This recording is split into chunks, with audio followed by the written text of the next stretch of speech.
guys, I wanted to do a quick video showing the materials that I use for my blood paint for my masks. The SC94 Semi-Gloss and the Red Polycolor, those are both materials from Brick in the Yard Mold Supply. They're in Richardson, Texas. Awesome company, awesome people. You should give them a shot. The AutoAir colors and the latex, I'm sorry, not latex, the Createx colors, those are a transparent paint. You need to use transparent pigments for this or it won't quite work. You want the blood paint to be kind of transparent but a little bit opaque, and the transparent colors from those two companies there both work really well for that, because they're not like what I would consider 100% transparent. They do have a little bit of an opacity to them.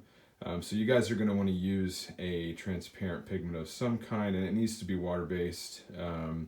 The Semi-Gloss over there is in fact water-based, so yeah, any water-based pigment should work okay. You might want to consult with Brick in the Yard first. I know that these work because I've mixed it up before. But anyway, that is the mask I'm going to be using to paint the blood on. I just wanted to give you a quick materials list and we'll get started.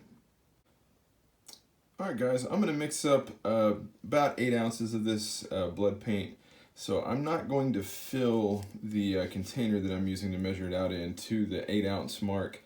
I'm probably going to come in somewhere around the 6 to 7 ounce mark, just because once I start adding in the other pigments, it will kind of jump that level up. So I'm not going to show the pouring process because I'm sure you guys probably get that.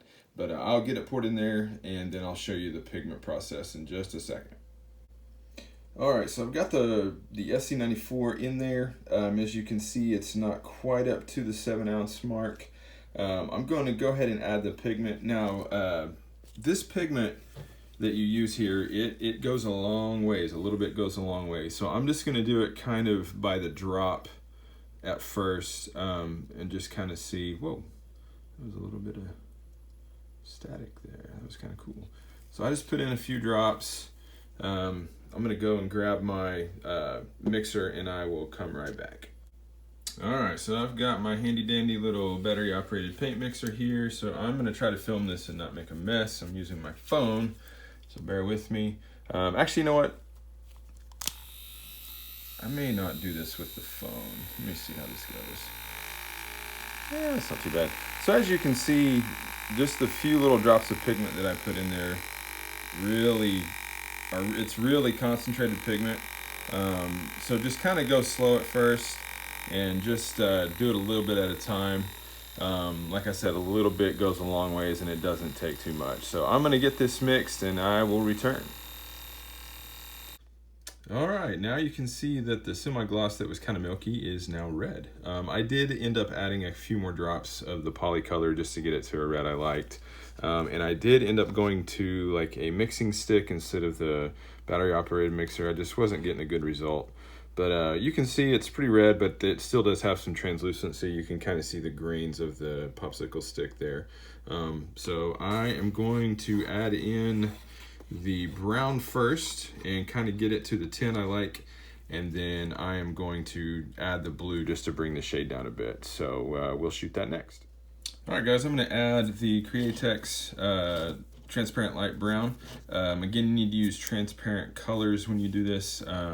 Just so it gives it, you know, a good transparency with a little bit of opacity. These transparent colors have a little bit of opacity. They're not 100% transparent, but you want to make sure and shake them really well before you put them in, just to get the pigments mixed in with the paint. I don't know if that's the correct terminology or not, but that's what I'm using. Because especially if they've sat for a while, the pigment will kind of settle and it'll separate and stuff. So just give it a good shake, then you're ready to go. I'm going to pop the top on this. And again, you want to kind of go slow, just add it until you kind of get an idea of the tint you want. And we'll start with that. And I'm going to mix this up. You guys know how to do that. And I'll come back. All right, guys, I think we've got it to a tint that'll work. I like my blood paint to be a little bit more on kind of the brick red side than the bright red. So when I add the blue in here, it'll bring that down a little bit. We've got to be careful with this step though, because too much blue will really put it kind of into the purple spectrum. We don't want that. We still want it to be red, but the blue will kind of just help bring the overall shade down. So I will film that next. All right, I've got my blue shaken and it's ready to be added. I'm gonna take it kind of slow on this. Again, you don't want to make it purple, so just a few drops at a time, and then we're gonna stir this up. I'm gonna try to do this on camera, see what we get.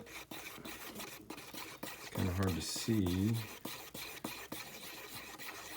So I don't know if you guys can really tell on camera, but that really brought that tint down almost to where I really kind of like it. I'm gonna add just a little bit more and get it mixed up, and I'm gonna do that off camera, so be back in just a minute.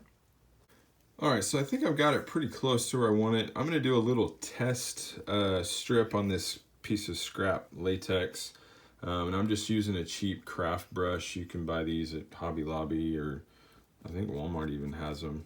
So yeah, I'm liking that right there. I know this looks a little thin, but the way I do my blood paints is I usually paint a red base underneath where the blood's gonna go, unless it's like a drip or something. If it's in like a gash or something like that, I'll put the red base underneath it, and then this really kind of helps to kind of bring that all together. What I didn't mention at the first of this was that this will dry a semi-gloss that is very stretchy. So I like that because it won't flake off like a lot of the other paints will if it's not, you know, a rubber base. So anyway, guys, hope that was helpful. I may do a shot of this actually going on the mask. I haven't decided yet. If not, I may do that in another video. But thanks for tuning in, and we'll see you later.